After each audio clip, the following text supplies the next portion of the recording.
regarding the factoring interview, we had like 5 challenges for this presentation, or 5 questions that we had to address for this presentation. The first one is how culture and creativity support voice and engagement and help enrich and steer the master plans towards heritage and culture relevant innovation, enterprise, and social and cultural integration.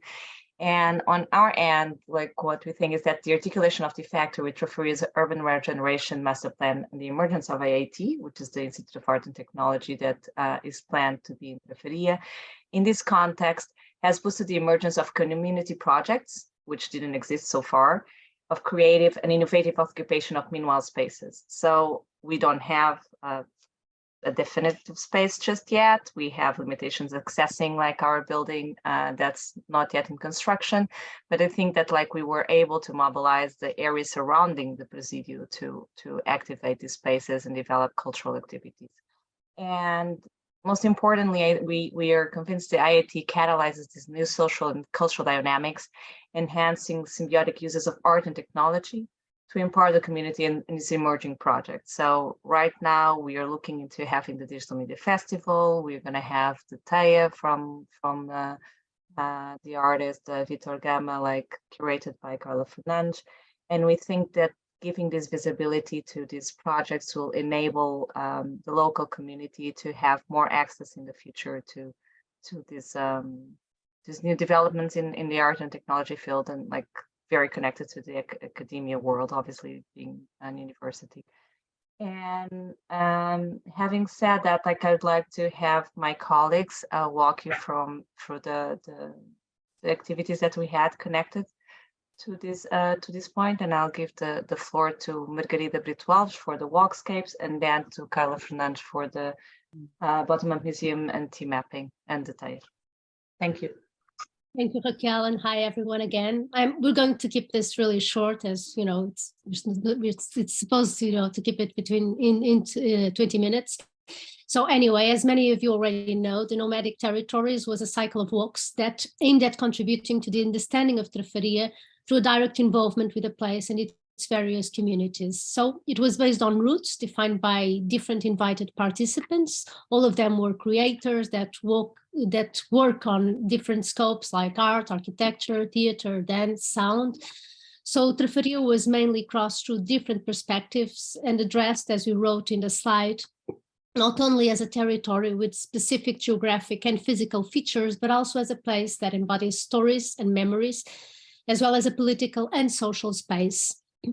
So regarding these walkscapes, this activity, although we didn't produce any, material outcomes, besides some records and films and also sound records, I think that it was a really important strategy for us to expand the knowledge on the territory and engage with its reality. And I'm thinking of its local identity, of course, but as Raquel already said, with its culture and heritage, both material and immaterial. So I think this is it very shortly, and I'll hand it to Carla to present our next activities. Mm-hmm. Thanks, Margarida, and thanks everyone. Yeah, so in the case of the Bottom-Up Museum, I'll be in some cases, I'll have to be reading some parts because it's my colleague, Margarida, Rita Macedo and Carolina, who have done them, and I'm supposed to do it as best as I can because she can be present. And then I'll be talking about my own curated activities, okay? So this Bottom-Up Museum, although maybe most of you have known already, we are just describing a little bit of it in the sense that it's not a standard or a classical museum at all. And in the later slides, you will understand it better. So activities up to now have ranged from meetings, thematic gatherings, creative experiences, centered especially on the values of the population, and coming up to interviews focused on the presentation of their memories. So they've registered both in video or audio, a lot of conversations, trying to get these 3 main communities involved there as much connected as possible. I'll trust you, Dari, to please change the slide. Thank you. Team mapping was also an activity that had to be done to culminate in a day of this event. This was a community engagement process, and it started 2 months before this day took place with several activities that were streamlined and exhibited under an organization called Stations. So a lot of people attended as well, and they were coming from place to place in the building next to the prison, where they could not only write on this map, as you can see, it was really manually done, and also go then from activity to activity to see our propositions, web of stories, the TEA, so that it was a sequence of a route actually that they could follow to create this team mapping. Yeah, please.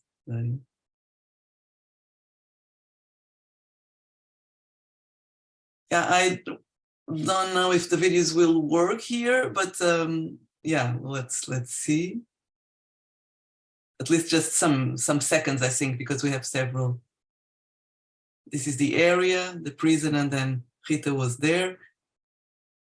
So it was called Come and Place Trafaria on the Map. The representative of the town hall was also there, and the local council as well. And Edda, of course, she was doing most of the organization.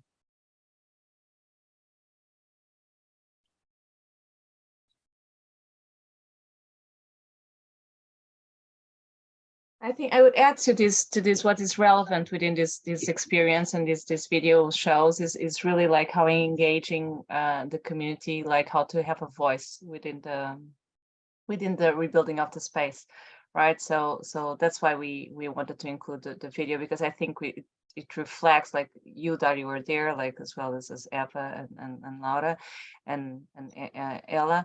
And it represents really like how we're engaging with all sorts of communities, the academic community and the local community and the local municipality, and therefore that's why we wanted to show you the video.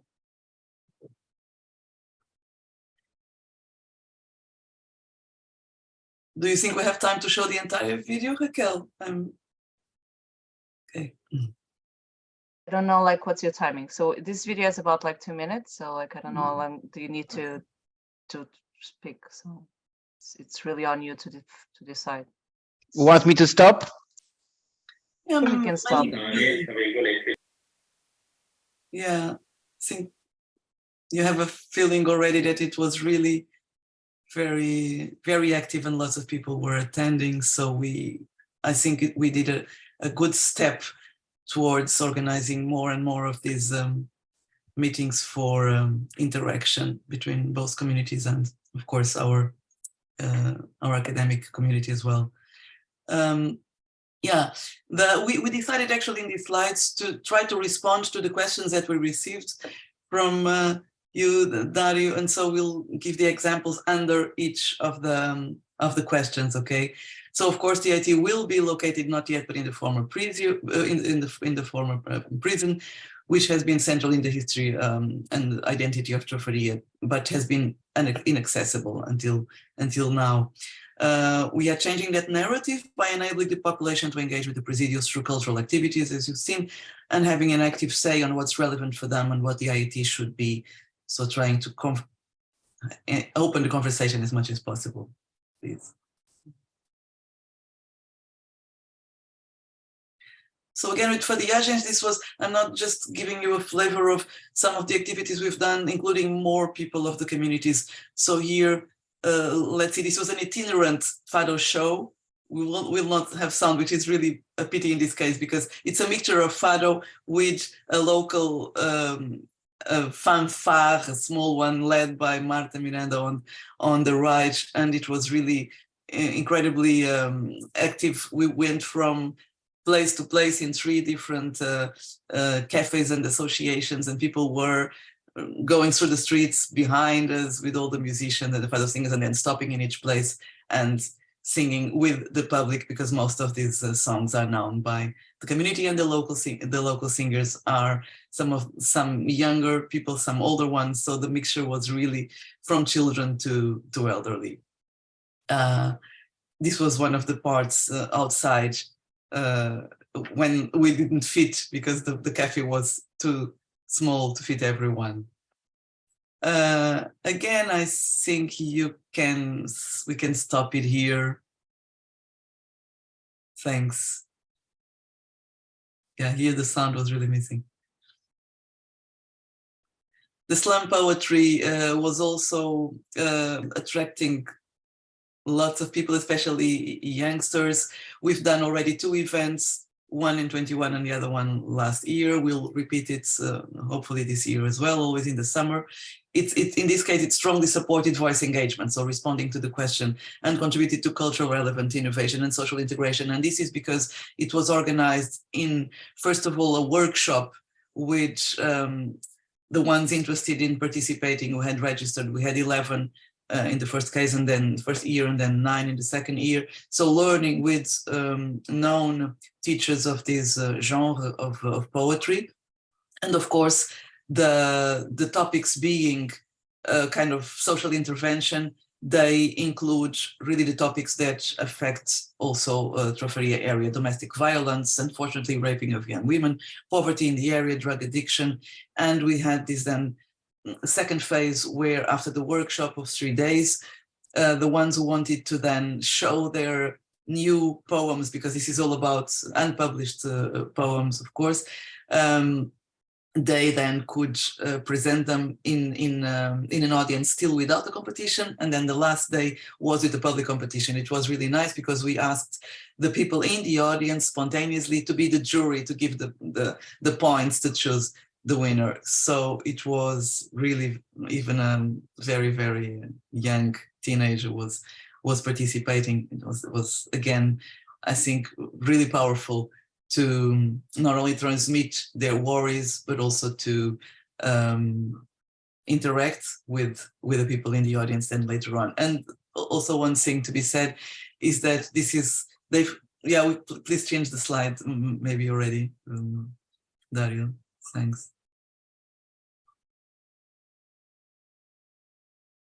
Oh, no, it was not yet this one, but okay, then it comes later on, sorry. Okay, because I will speak about it then later on. But the funny thing is that the good thing is that these people participating, they decided to create a new label called the Slum Trafaria, and they are participating in national contests. And actually, the one that won last year in 22. This competition here was the one who won the national one. So this was really some impact that we could see. Now we can change, please.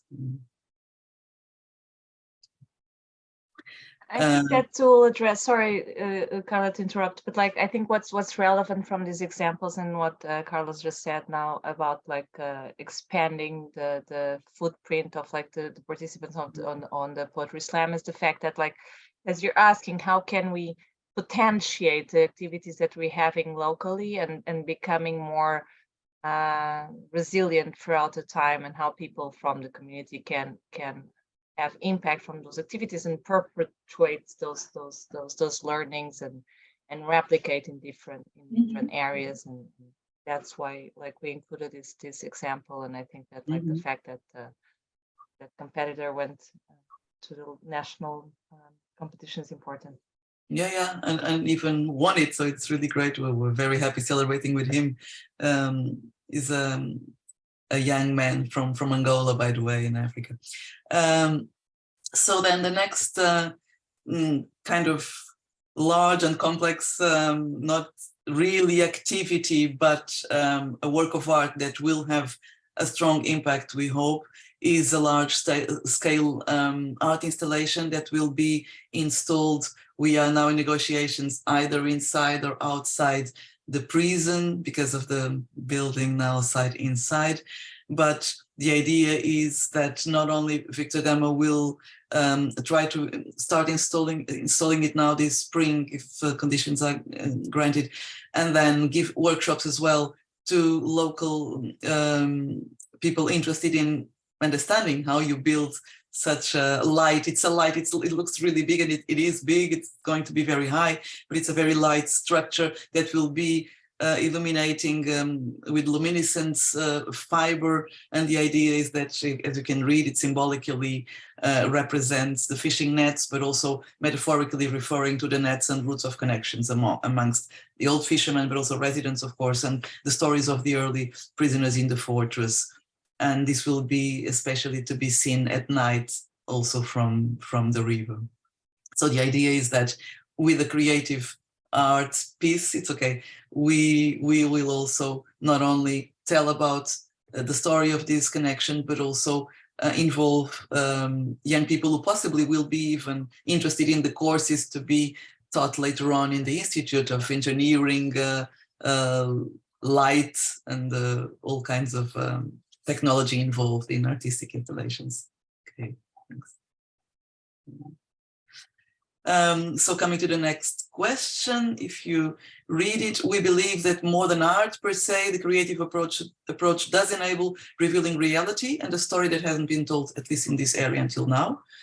And with the installation of the IIT, we anticipate training, as I was saying, that will enable the community to develop new skills within the creative and technological fields.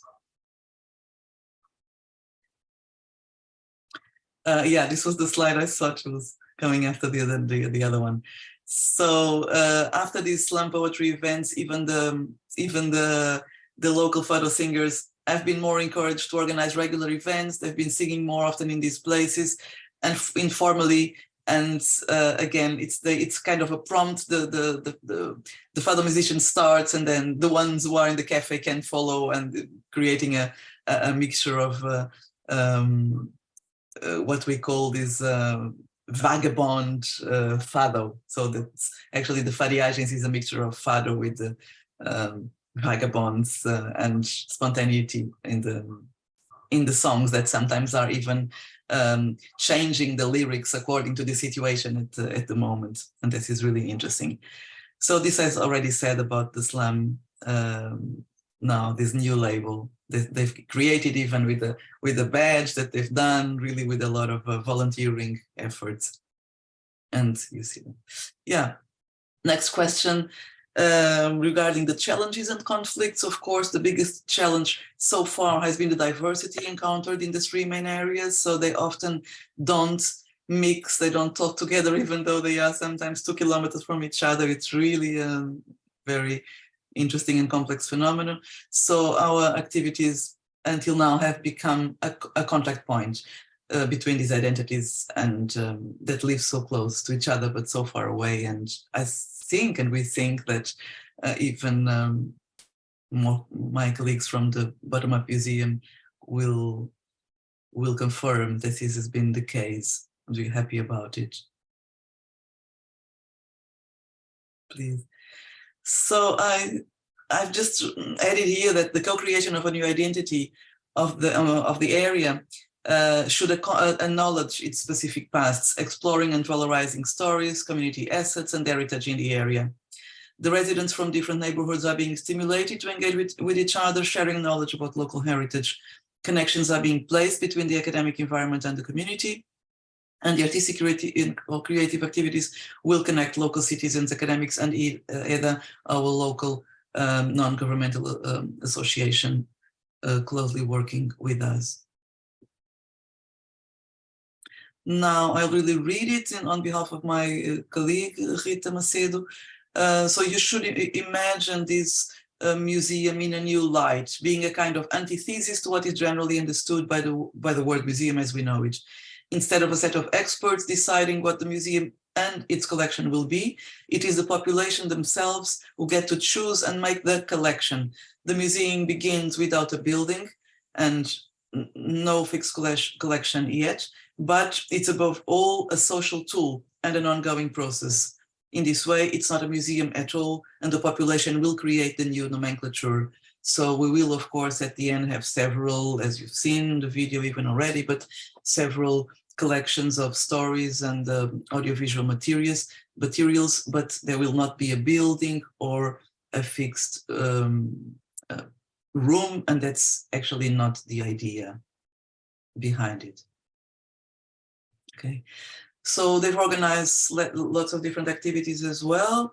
apart from those team mapping days and all the stations, the Photobomb project, which was a collection of old pictures from several citizens. They were bringing to them their old pictures, aiming to a digital repository and getting information to create the future. So, and it was really amazing because if I'm not wrong, they've collected over 200 pictures of people really wanting to contribute and bringing their own original black and white photos sometimes, and really special memories of their families. So this was incredibly touching. And then the historical walks that are sought to be told and designed by Trafaria's citizens. Life of the Margins was a series of events in Trafaria as well, in the most vulnerable neighborhoods, including the Torrão 2, which is actually almost a favela, for sharing viewpoints on the environment and cultural heritage. So this was also a series of 4 meetings. I don't know if you want to close it now, Raquel, or shall I also go on with this slide? So it's the key learnings, conclusions. Yeah, I can go on. You can go ahead, of course. Okay, so I think it's clear that Trafaria shares a very rich local culture and identity, be it music, theater, food, cuisine, fishing, positively contributing to the region's identity. We are more than sure with all these encounters that we've done that they are very proud of the area's history. It's a very small territory, but they believe, and we as well, that the local living heritage deserves to be consolidated and disseminated through projects as we are doing. So our cultural activities brought more inclusions and solidarity among the locals and creating strong intergenerational dialogue, and this was really to emphasize. The IAT is and will create a common ground, so to say, a common dialogue in Trafaria by bringing together academic knowledge, the students and the local community, where arts and culture are the engines for such integration.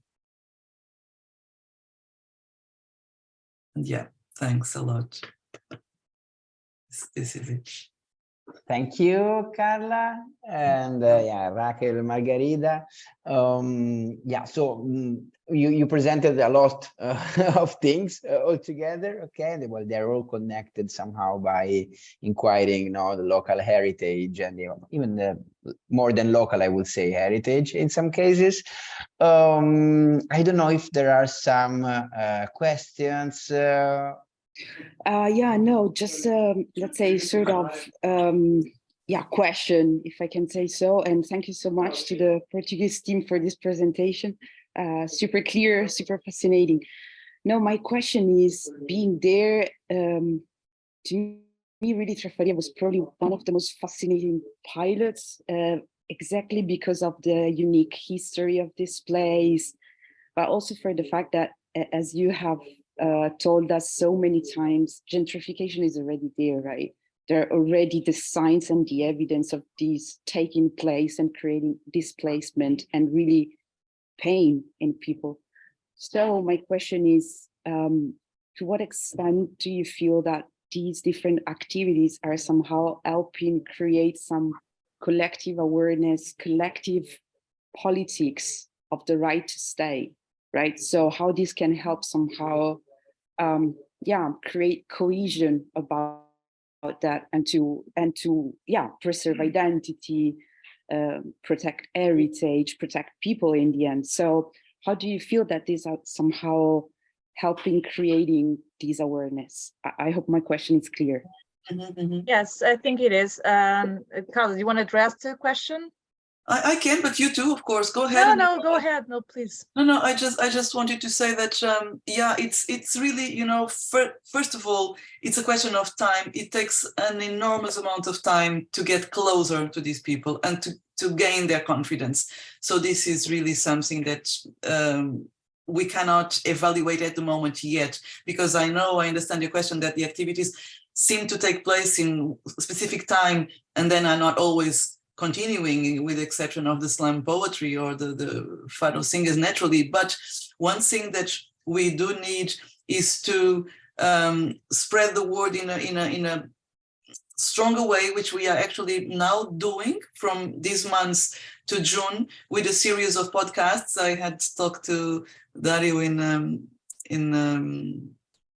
Florence, I think, last time about this, and the idea is that the same leader of the orchestra with the band Marta Miranda is now doing a series of 12 episodes for podcasts with the more emblematic protagonists of the area, and so this will be spread in the radio and then of course in the social nets. But I think we do need to enlarge it with more promotion, with more cohesion, going maybe even again to the places and show them the videos in the cafes, or creating this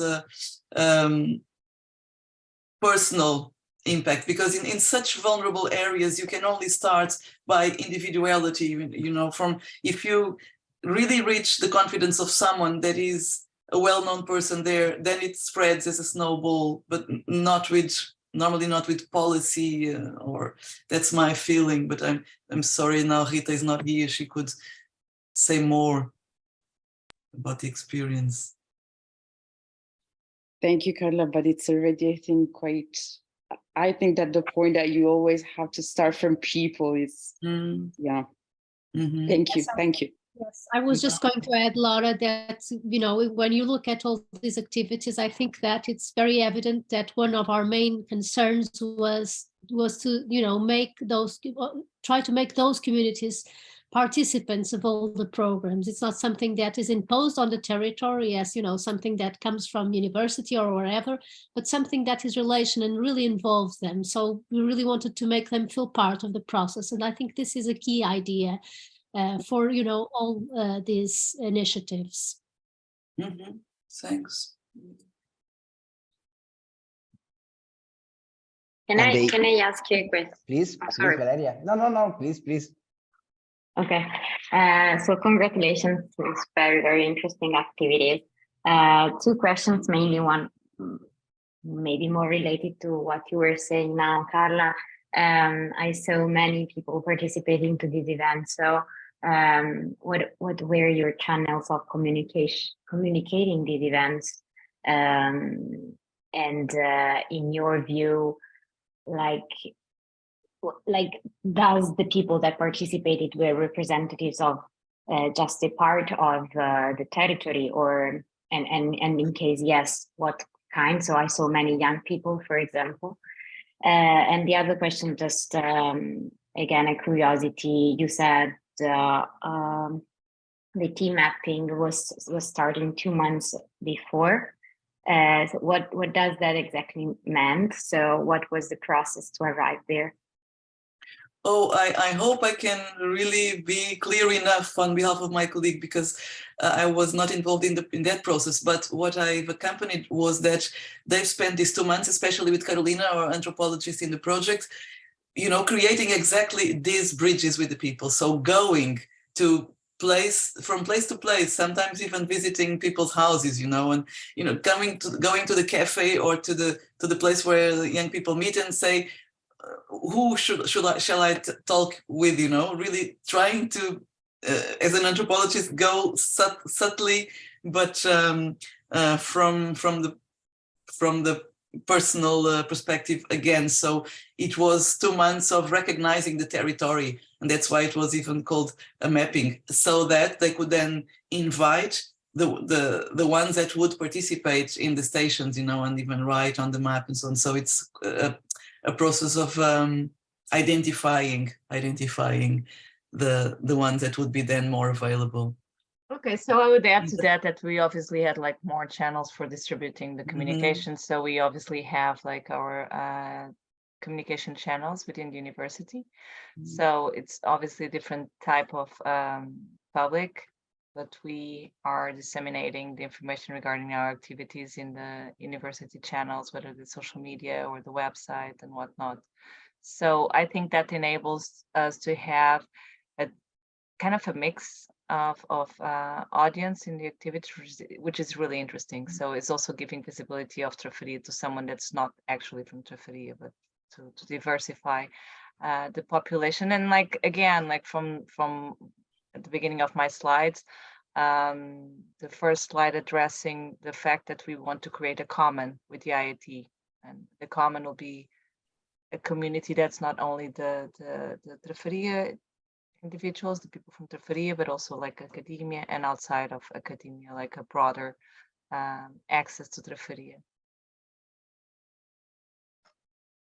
Thank you.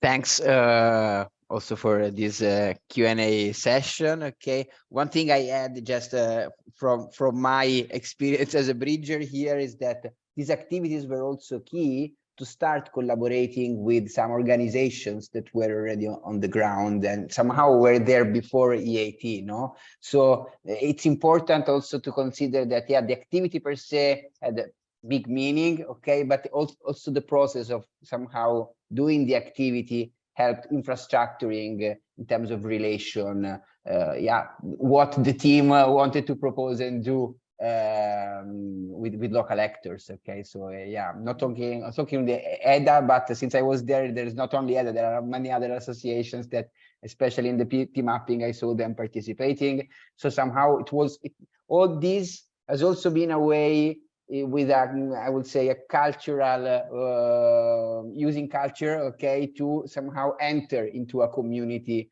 for this new institution, no? So I think this also is valuable, and yeah, I just wanted to add it because, of course, you focused a lot on locals, okay, but then I think it has an impact also on yourself as an organization, no, an institution. So just wanted to add that from my perspective. And if that's okay, I would move to London presentation so we don't go out of time. And then maybe when there are questions, if there are also other questions for Lisbon team, of course, we can talk more about the Lisbon pilot. Adam, in this case, you are going to share your screen, I guess. Yeah, I'll share my screen. Thank you. Perfect. So same question, arts and culture-led practices, and how can they contribute to protect, preserve, and enhance local identities and heritage? The area that we're talking about then, again, probably seen this many times now, is this area of Camden in North London. That is the HS2 there in the centre is the site of the core regeneration around this new transport hub. But we're working all the way across this area, and our university, St Martin's, is located just off this map to the top right-hand side as we look at it. So what you notice is you've got lots of stations. You've got King's Cross Station, St Pancras Station. Then we come into a neighbourhood called Somerstown. Then we have Euston Station, and then we have the new HS2 development site. And then we have Regent's Park Estate, and then we have Regent's Park, the green space, over to the left. Our work mainly is working with the residents and other stakeholders around Somerstown and Regent's Park Estate. There's a couple of characteristics really that define that entire area and its population. One of them is the relationship of the area to migration. So back in the 17th century, this area was basically, it was green fields. When you look at the photographs from back in those, or the images from back in those days, paintings from back in those days. But then gradually, this guy Leroux started to try and develop a housing scheme. But then, due to conflicts in Europe, the money fell out of it. So there was this sort of half-built scheme. Refugees in the French Revolution came and bought up some of these houses, and they basically were the first people to start sort of populating that area. And then when the railways started to be built in the 19th century, it was many people from Ireland, Irish people, came to help build those railways, and those communities are still rooted in particularly in Somerstown. And then Second World War and post-Second World War, a lot of people from Bangladesh, particularly the Sylheti region of Bangladesh, turned up to help rebuild the economy, as it says here. And more recently still, this particular area, which is quite rich in social housing, and therefore when the local government tries to support new arrivals, often they find themselves in social housing in this neighbourhood. And so the neighbourhood has welcomed people from Afghanistan and more recently people from Somalia. So this is really the point is that Somerstown in this area, you know, everyone's a migrant. You know, it's a place that its history and its heritage is plural and based on these migrations over the years. Another thing that's common to the place, as we've just looked at, is the railway infrastructure and the impact that infrastructure has had on that neighbourhood for centuries. So this passage here is from a book by Charles Dickens called Dombey and Son, that he wrote in 1846, or between 1846 and 1848. And here you can see them describing this thing that occurs like a great earthquake that tears apart whole neighbourhoods. Thoroughfares are impassable, piles of scaffolding, wildernesses of bricks, giant forms of cranes. They've wholly changed the law and the custom of the neighbourhood. The yet unfinished and unopened railway is in progress. Well, that's still going on today, as you know. So now we've had King's Cross redeveloped, we've had St Pancras redeveloped, and now we're redeveloping HS2. So this community is battered again and again with these earthquakes of development, particularly linked to transport infrastructure. Something else that's characteristic of this area is the arts and cultural institutions. Some of them have been there for centuries, others are new arrivals. So we've got things like the British Museum, the British Library, but also we've got more new arrivals like the Crick Institute, which is a biomedical institute, and also behind the British Library now, this new space that's being built. At the moment, it's a meanwhile space, it's a community garden. But it's about to be, in the next 2 years, the planning permission has just been granted, and it's going to become the Turing Institute, so a big data institute. We've also got an incredible wealth of universities and academic institutions, SOAS, University College London, our own institution, University Arts London, St Martin's. So this group of people came together. In fact, it was opened by the government in 2014. This group identified as a membership organisation called the Knowledge Quarter. And now here we are in 2022, and for the last couple of years, particularly prompted by the COVID pandemic and the impacts on the neighbourhoods, that Knowledge Quarter and its members have been asking themselves, as have many other areas, not just about how can we be an effective innovation district, but how can we be an inclusive, effective innovation district? And so this whole idea around inclusive innovation is something that really is gathering pace and is central to the work of this area. And one of the first things that we've been doing within the Euston pilot is really trying to understand who we're dealing with and what the capacities are and the skills and competencies that might be brought to the support and aid of residents and their goals and ambitions. So how can we bring the capacity of some of these organisations into play at the service of the goals and ambitions of those residents? And here I'd like to hand over to Ellie or Mick to talk a little about the mapping process around the community, what we've been calling the community of practice. Yeah, thanks, Adam. Yes, what we've been doing is to get a better understanding of sort of the skills, the interests, the capacities, the missions of the people or the organisations and practitioners in and around our site at Euston. So this began with interviews that we did with the community of practice at Central St Martin's, who are a bunch of practitioners, artists and designers who are interested in socially engaged forms of practice. The idea for this was really to get, if we're interested in arts and culture-led practice, you know, who are the practitioners who've got skills, knowledge and interest in the field that we can connect with the needs and interests of the local community. So this led into a mapping. So we did 30 interviews with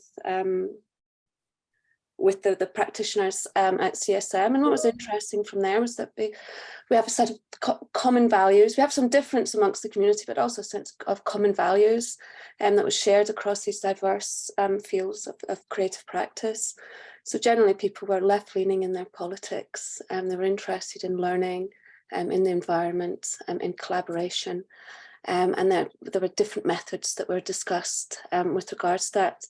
So it was quite interesting to see that across the different disciplines, there were sort of common identities and interests that we thought aligned actually quite closely with the interests of local residents as well. Next slide, please. And then it's all pixelated, all the lines, but then what happens after that? So at the same time as we were doing the internal conversations, research conversations at Central St Martin's, the Knowledge Quarter, who Adam just showed all the logos from, were doing a similar set of interviews. And then we put all of those into our mapping. And this is a sort of social network map that is based more off sort of shared values and interests. And what we were hoping to get from this was to see where there were sort of commonalities and shared interests, where people could potentially work together to do more locally, so to leverage the existing context and situation rather than bring in too much that's new. And here you see on the left-hand side of the mapping, the largest cluster was very interested in stories and story gathering, which is where the work at Euston has really progressed. If you go on to the next slide, what we've did following on from that, we've zoomed in even further and linked up the community of practice and the Knowledge Quarter with local community organisations, their needs and interests. And you see this is a sort of a zoomed in version of the story cluster, where it's very pixelated, but what we're looking at is that there are clusters of interest within there that we're linking with story gathering, making connections, amplifying voices, co-creation, storytelling. So the point of this work was seeing who we had that was interested in collaborating and how we could get the most out of future collaborations through T-Factor.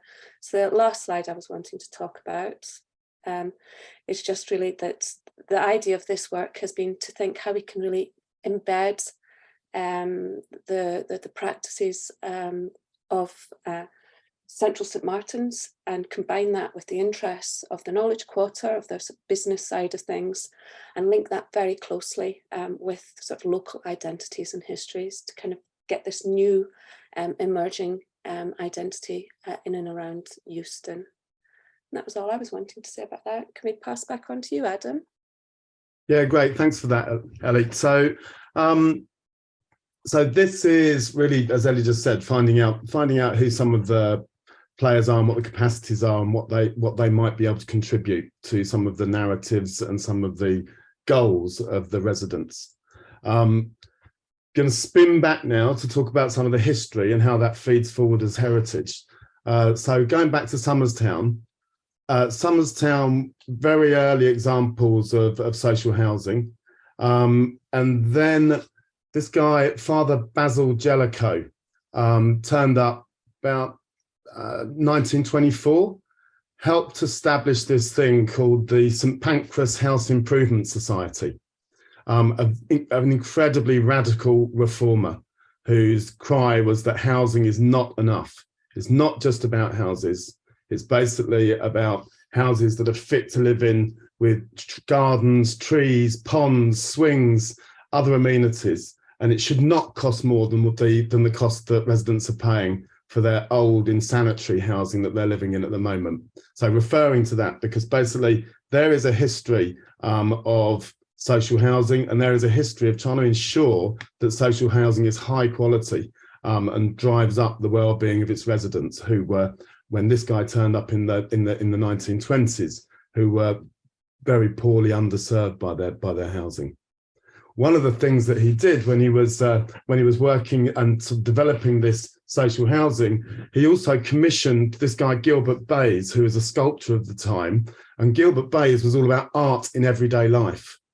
And so Gilbert Bayes' cry of art in everyday life materialized as these incredible ceramics. He's a ceramic sculptor. These incredible ceramics that adorn the buildings, and also, interestingly and most obviously, there are these things called the Bayes finials, and these Bayes finials carry religious and sort of and fairy tale characters and symbols, and they were originally situated on these washing poles. So the design of this drying area was in a circle, the intention being that people would commune and chat to each other whilst they're hanging out their washing. And also they wanted to have these beautiful works of art adorning these poles so that people could appreciate that whilst they were hanging out their washing. Now there are some replicas in place of those finials, and also many of those finials have been stolen. So this is felt and experienced by residents as a metaphor for how these public goods are actually taken away for private profit at a great loss to the community and the culture and their heritage. So the people that are working hard to preserve this heritage and to celebrate this heritage are the People's Museum of Somerstown, who have grown out of the Somerstown History Club. Diana Foster and Esther Leslie lead on this. It's a community museum that's been set up by local residents. It aims to play a part in the development of civic society, reducing inequality. It particularly celebrates working class culture as it speaks about it. And in some of the in the text for a walk around the area that's hosted by Esther Leslie, and actually that link down there to the open house listings, there's a text there that's worth reading through that describes the area in much more detail and much more beautifully than I'm able to do now. But it finishes off its sentence saying about the museum, really, it positions itself as a desperate final stand against the loss of everything, which shows how some residents feel about the way in which their heritage and culture is being impacted by some of the glass and concrete development going on around it. So some of our work within the community of practice, there's one of our colleagues, Liz Wright, she leads the 3D sculpture pathway at CSM, and she also leads a project called the Digital Markers Project. And she's been collaborating with the Somerstown History Club, delivering what they refer to as scanathons. So Liz basically uses digital tools and techniques, photogrammetry, and runs workshops with residents here, the residents that are facilitated and coordinated by the History Club, to scan this vanishing architecture and these vanishing artifacts to create digital records and 3D records of them that can be held and preserved by the community. This is a first prototype of, you can zoom in and around and look at this. It's just sort of pulling together some of the scans and showing the potential for a 3D digital archive that is the intention as one of the sort of outputs of the work that they're doing together in this next phase.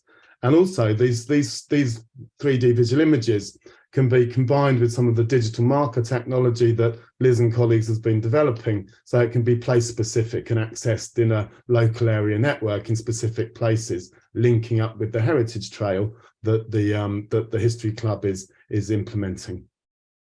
Another example of how the arts and the community of practice have been collaborating with residents around using arts and creativity and arts and culture to really foreground some of the ambitions of residents is this piece of work called The Good Life. So there's a group called the Citizen Social Scientists. They're residents that have been trained in ethnographic techniques. They've gone around speaking with their neighbours, gathering insights around what the good life would look like in 2030. This is work that's funded in part by Lend-Lease, supported by Camden Council, and some of the training in terms of in terms of the ethnography is provided by University College London's Institute for Global Prosperity. And then at CSM, we have Alison Green and her course, the MA in Culture, Criticism and Curation, who have been collaborating with the citizen social scientists to try to find ways that residents could engage with this index of values. So what they realized in conversation was that lots of residents had been involved in giving their opinions, but yet again, hadn't really heard what happened to that and engaged with the outcomes of that. And so here there were printmaking workshops that created dynamic exhibitions that asked residents to come and choose a topic from the Good Life Index and then visualize that topic in some kind of print that then went into this exhibition. And that's been, these workshops have been delivered in several different sites, including the museum.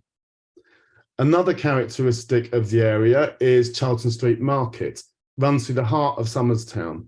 It was established in 1795 and referred to as the Brill back then. Picture on the right is from about 1853, apparently.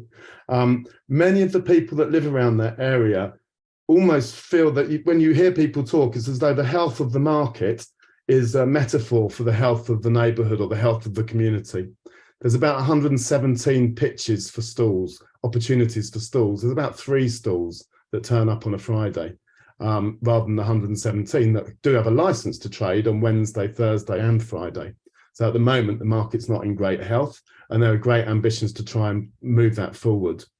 We've been working through our networks and our collaborations with this chap, Troy Howell Baptiste, a youth worker turned community market stall holder, set up a community interest company called Our Little Markets, which basically supports residents, particularly young people, to do work experience, training and enterprise development working on the market. This is the People's Fruit and Veg stall, which is a project that we delivered pre-T Factor, co-designing the market stall as a way to assemble a public around the idea of a communal, of a fruit and veg stall, because there's no access to fresh fruit and veg in that area for these people. But now there is. One of the actions that we're working on at the moment with Our Little Markets, linked to T Factor, and also with support from Barcelona, University of Catalunya in T-Lab 5, is actually how can we, given the cost of living crisis that's being faced, how can we develop more collaborative business models? So here we're looking at a collective purchase scheme that enables wholesale prices for the food that gets sold through the People's Supermarket. This is an activation event where we pulled everyone together to try and make the supermarket, to try and make the market busier. So you can see more than 6 stalls starting to move in the right direction. Those stalls on the right-hand side in the picture here with the sort of pinky red canopies, they're community market stalls. So Troy loans those stalls out to any resident who wants to have a go on the market.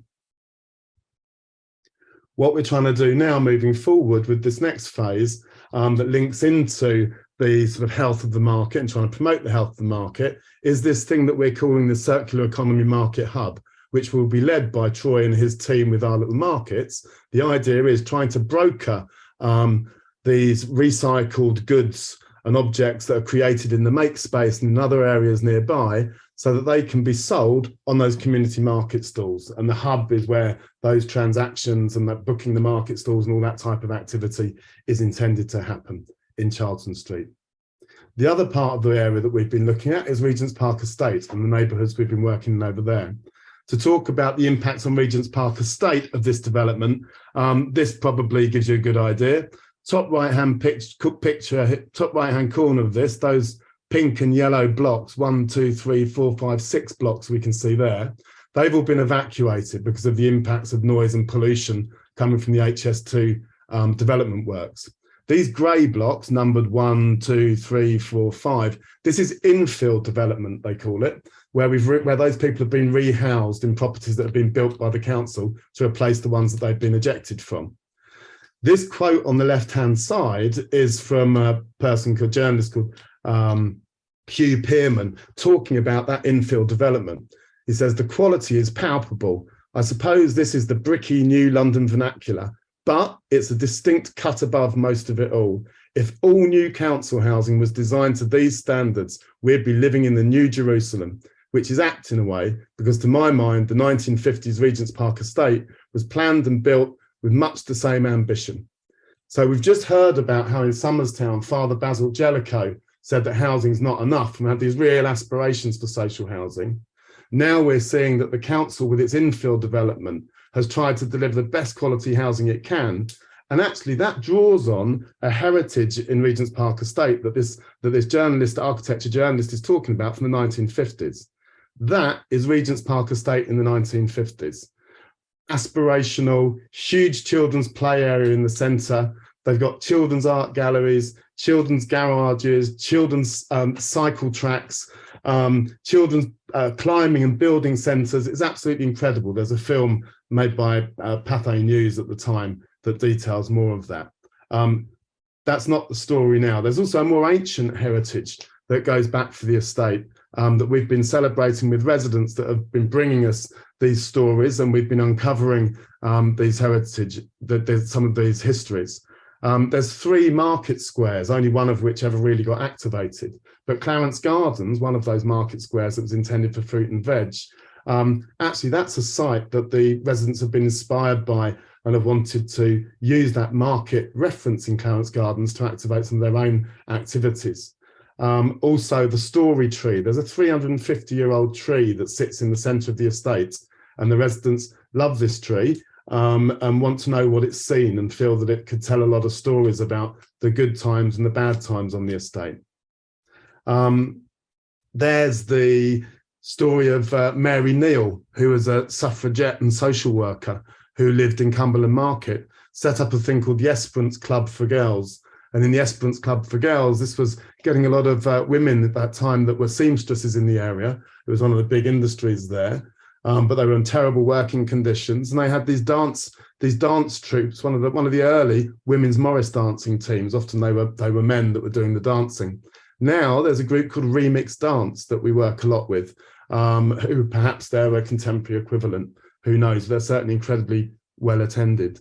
Yeah, there's so much history here. There's the Camden set, the Camden group and the London group and the Cumberland group. These are all post First World War painting collectives that occupied some of the buildings around Cumberland Market and had their studios and soirees there.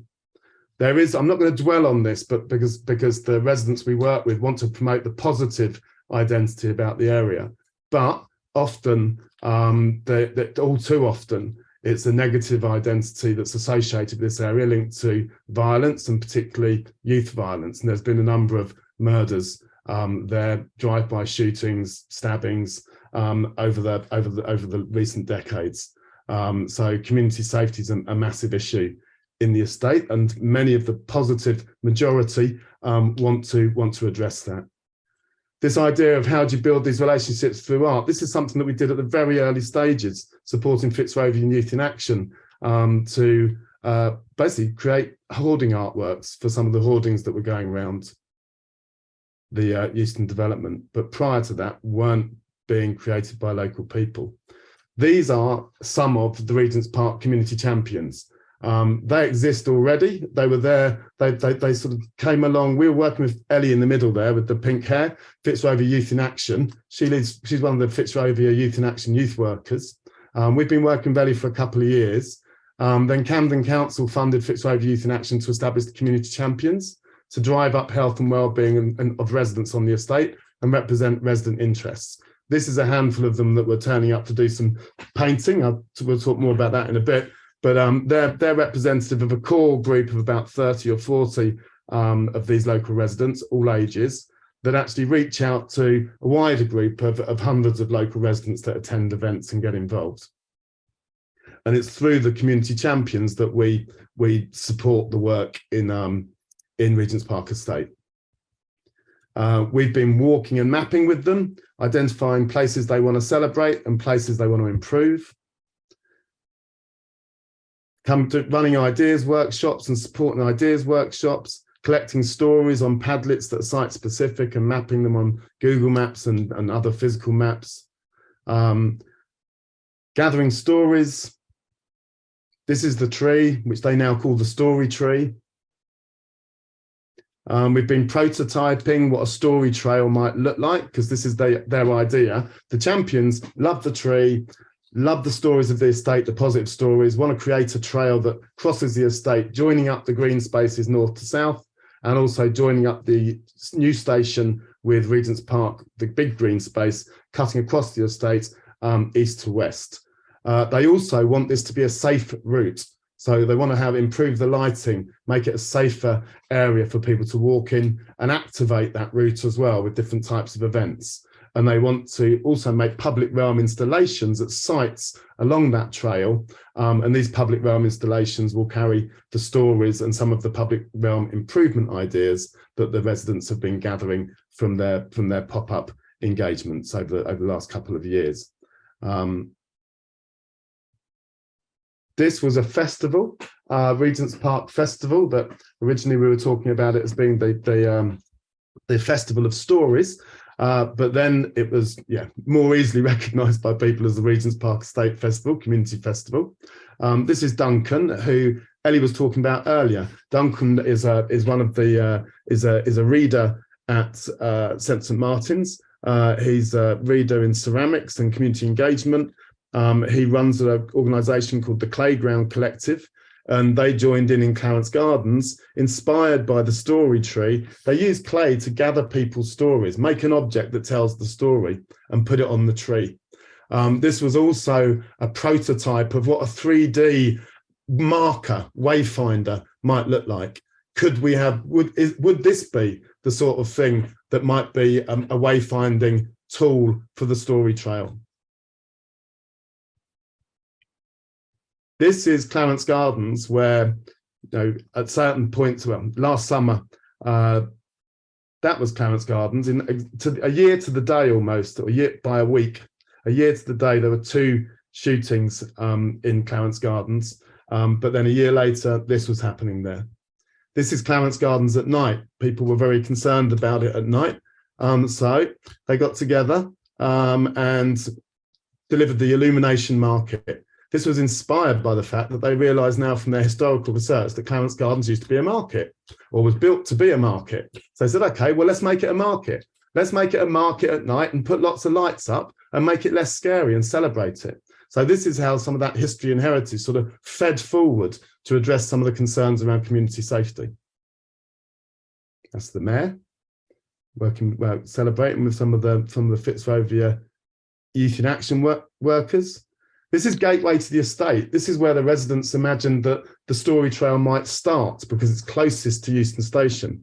And also where the development works are, it means that it's changed pedestrian flows. So now this is one of the main pedestrian flows into the estate, but look at the state of it. The residents are saying, if this is going to be the gateway, we want it to be a lot nicer than this. They've been reporting, it's difficult, there's fly tipping, there's antisocial behaviour, drug use, street urination and defecation. It's not a great gateway, as I think all would agree. They've been doing pop-up events that our community of practice have been supporting over last summer, asking people what they wanted to see there, gathering people's ideas. What would make this place more welcoming, it says on the welcome mat. How could we make this place cleaner and greener, it says in the door that opens up, showing all the foliage. People were writing in those doorways and sharing their ideas. People were scribbling what they thought could happen to improve some of that. Then we took that again, and months later, over various different activities, whenever the champions got together to do their, they call them their socials, whenever they got together to do their socials in the community halls, we'd go along with templates and ask people for their ideas and what they'd like to see there, and gathered up, tens and tens of different proposals for what that gateway could look like. Then we started working with some of our community practice colleagues, started synthesizing some of those proposals, taking those synthesized proposals back to people and saying, okay, some of your ideas were around zigzags, some were around stripes, some were around patterns. Which of these ones do you like best? They gave feedback. They also had ideas around lighting, so welcome messages in lighting. And then after a selection by the people that live most close to it, the community of practice working with the champions have started to implement and started to put some of those ideas into practice around the old gateway. And actually at the start of last week, Ellie and myself and some other colleagues were there with many of the key stakeholders from the council and others who are now forming a working group to make sure that that place stays clean and tidy rather than gets covered in all the mess that we saw previously. That's it. That's what we're going to share for now. I mean, obviously, sorry if it's gone on a bit. So how can it support the master plan? There is a cultural strategy that accompanies the master plan by some cultural consultants to Lend-Lease that are called Things Made Public. This cultural strategy, in the same way you might have a transport strategy that evolves alongside the master plan, here you check in each time the master plan changes, Things Made Public, check in with the cultural strategy. How will this change to the master plan affect the cultural activities that we might want to do in this place? So there's this, and there's also a cultural anchor. So most recently, there's this thing that's being referred to as a cultural anchor. How are you going to get, we're going to end up with this new bit of city in 20 years time, 30 years time that goes over the new station. How are you going to get people to go up that 10-metre incline? Why would they want to go up there? Yes, for the views, but the idea also is that there could be a cultural anchor. Who will that cultural anchor be? What organisations will lead it? There's lots of cultural organisations in the area, and part of the meanwhile is about building and networking those cultural organisations so they might have the capacity to make use of the opportunities that arise around that cultural anchor. And that's some of the capacity building work. So every time we support a group of residents to go and get a corner of the estate cleaned up, we try and contribute and led by Fitzroy Youth in Action and the champions, every time they take on an activity and achieve it, it sort of raises expectations about what can be done, and you get more and more used to being able to deliver these things. So when the meanwhile opportunities arise inside the red line, which in Euston won't be for another year or so, but they're going to arrive fleetingly. They'll be there for 6 months and then they'll be gone. And if you haven't built up the capacity amongst not the usual suspects to be able to mobilise and make use of those meanwhile opportunities, then it will only go to those organisations that are already adept at being able to respond to short-term opportunities. So all of these activities basically are rehearsals, capacity building rehearsals for how spaces can be occupied, events can be delivered. And those champions and their resident cohort are getting better and better at delivering that stuff. They're experts. How does this, what does it do in terms of capacity building? How does it promote local identities? Making visible, I guess, is one of the most obvious. It makes some of these identities visible. It also makes visible some of the conflicts and some of the contestations around it. It also connects scales. We were talking previously about this narrative around the knowledge quarter and we're going to be this knowledge quarter. Our identity is going to be one of knowledge and innovation and all the rest of it. But then you've got these other people that are saying, no, we just want to see the market happy and healthy, you know, where people can come together and hang out together and have a conversation. So how do you connect those scales? You know, whose narrative, whose identity, and how can we draw on heritage to validate some of that? And also, let's look back at Basil Jellicoe, you know, and his ambitions. Housing is not enough. Gilbert Bayes, art in everyday life. You know, who are we to be told that these things are not possible? They are possible. They've been done before. We can do them again. We can raise our expectations. Also, it's not that we've just turned up here. Oh, we're migrants. We don't have any rights to do anything around here.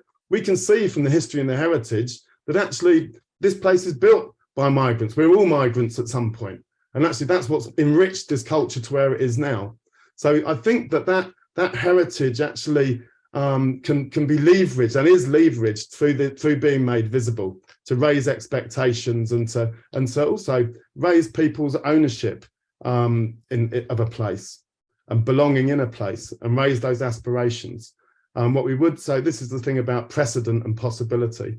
You know, this is a place of radicals and reformers. And so it should be going forwards. That's what the residents want. They're pushing for what can be done here. They want to improve this situation. And what we have to try and do is bridge between the resources and opportunities that come top down from the developers and the goals and ambitions that are coming bottom up, for want of better terminology, from the residents that are less often enfranchised and have access to those resources. And as was said by our colleagues in Lisbon, this stuff takes a lot of time. In terms of how to do it, it takes time. We've been working there 2 years in collaboration on the ground before T-Factor, and then we've been working there, obviously, same as the rest of us, for 18 months since it's been going. So, and that gateway to the estate, that was the first thing they said in the first conversation with them. We want to clean up that gateway to the estate. It's always full of rubbish. Here we are 2 years later. This stuff takes a bit of time, but can be done.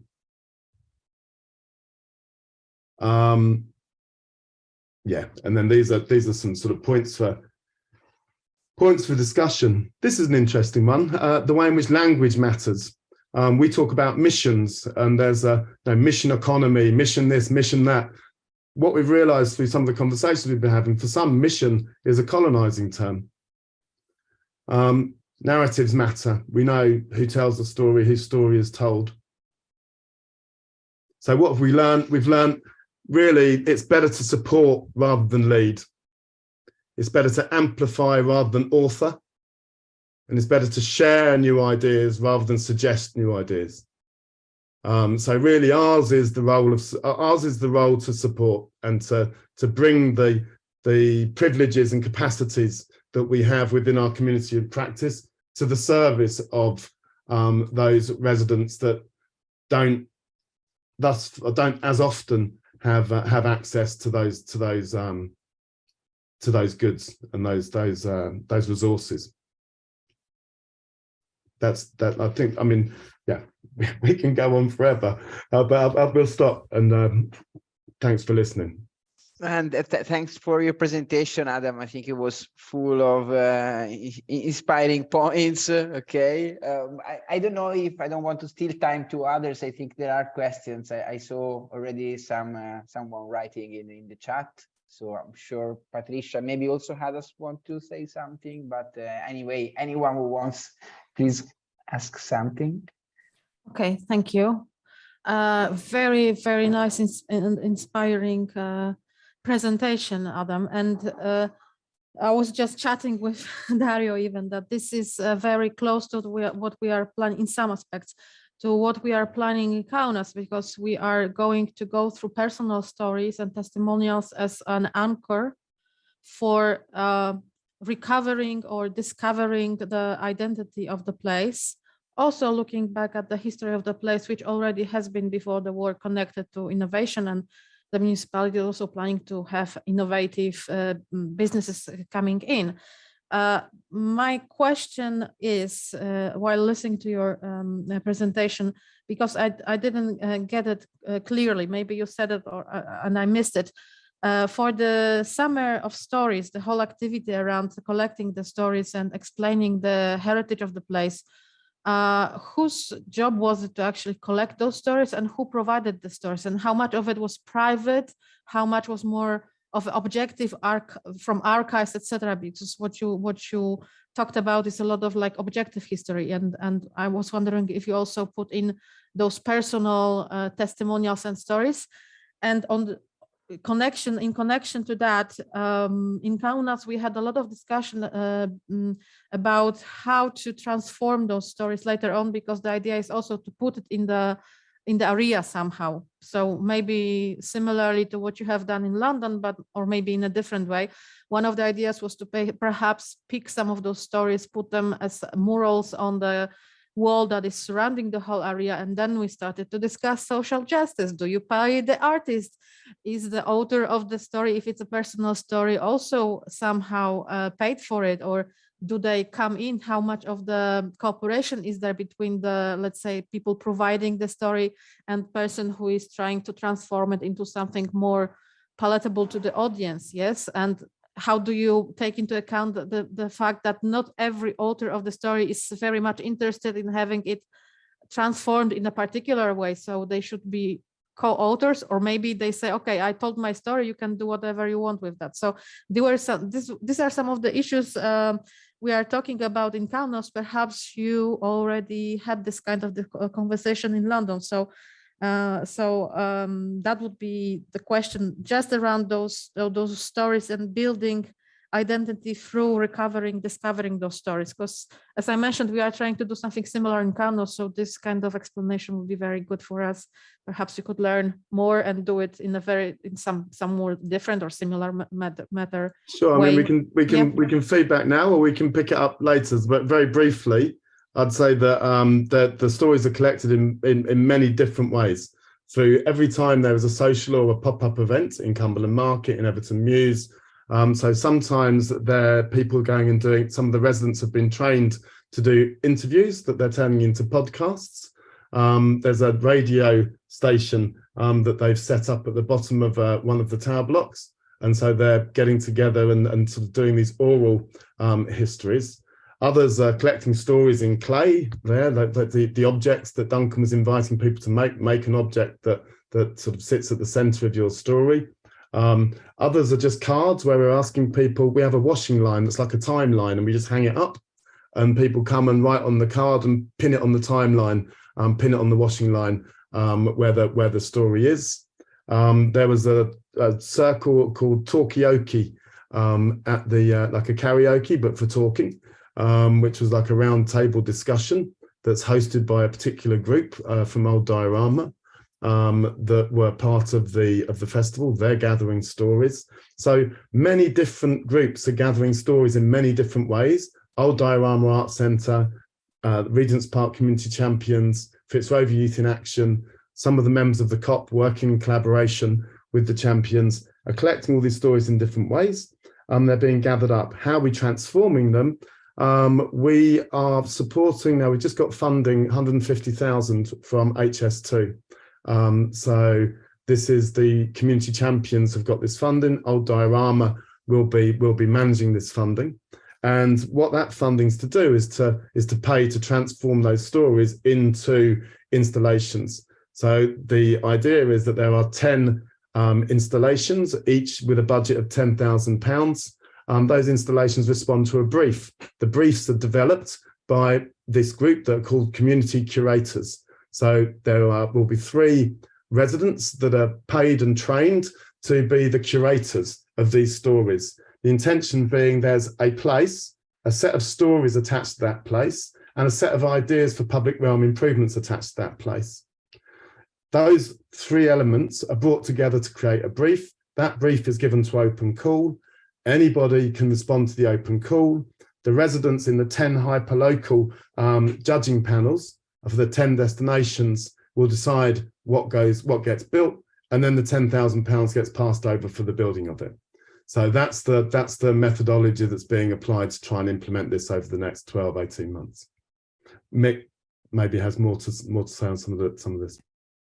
Yeah, thanks. Just to amplify what Adam's saying, also to address your question, Patricia, is that the mapping process of the community of practice has been absolutely fundamental for us to understand what expertise there is, what types of social engagement there are. I mean, within the CSM community, but also within this wider community called the Knowledge Quarter, who we're thinking that in T-Cycle 2 is going to come into focus much more. But that really links to this aspect, which is foregrounded, which is how to make these things bottom up. And just to go back to the Bayes project, the artist Gilbert Bayes, for example, and the Scanathon, is when we're going in from CSM with photogrammetry experience, what we're doing is it's going into the community. It's a community who are being taught the skills, given the skills, being able to sort of engage with these objects, so that it's a question of perhaps scanning an existing heritage object, or perhaps eventually creating a new object where there's been these sculptures stolen. This process, to be able to get this moving, I think, I know for Ailey and I, we realised that's the slow bit, and that's where the mapping process really comes into its own. And I think we're hoping very much that it's going to accelerate in Sea Cycle 2 as well. Yeah, thank you. Well, Kaunas is a bit different since it's a bare land with history to be built. It's more kind of trying to find it around the area, more or less. My just thought is that, of course, I will get back to you after this project board call, because we are trying to organize sometime in March a webinar for Kaunas, for the volunteers and students there, simply to show them some ways of how to approach people, even to start discussion about their histories. And perhaps your experience from the previous cycle could be included into that webinar in some form, I think. So, you know, so just to start, because it's a very different step of the regeneration process in Kaunas. I think you are much more further, you know, in the progress of the whole project. So not everything applies. Not everything applies. You've got a lot of higher education institutions. There, yeah, it's true. I mean, one of the things to say, with Adam was talking about the Bangladesh with Sylheti community, for example. One of the synergies of T Factor is we now work with SOAS, the School of Oriental and Asian Studies, and they're working with the Sylheti community, for example. And I think that's the thing is, you know, they have language and linguistic and cultural experience that absolutely relates to that community. And I think that's why it's so essential to know who's around. Of course, there is. I mean, it's a very difficult, slow thing, but it's really valuable. But yeah, it's interesting to sort of think about what you're trying to do there. It's very interesting. Yeah, thank you. I don't know if there are other questions or not. Hadas was just saying in the chat that it was nice to make reference to the history even a lot before the say regeneration time. Okay, so yeah, I think this is something very valuable. But if there aren't other questions, I will just say these presentations will be available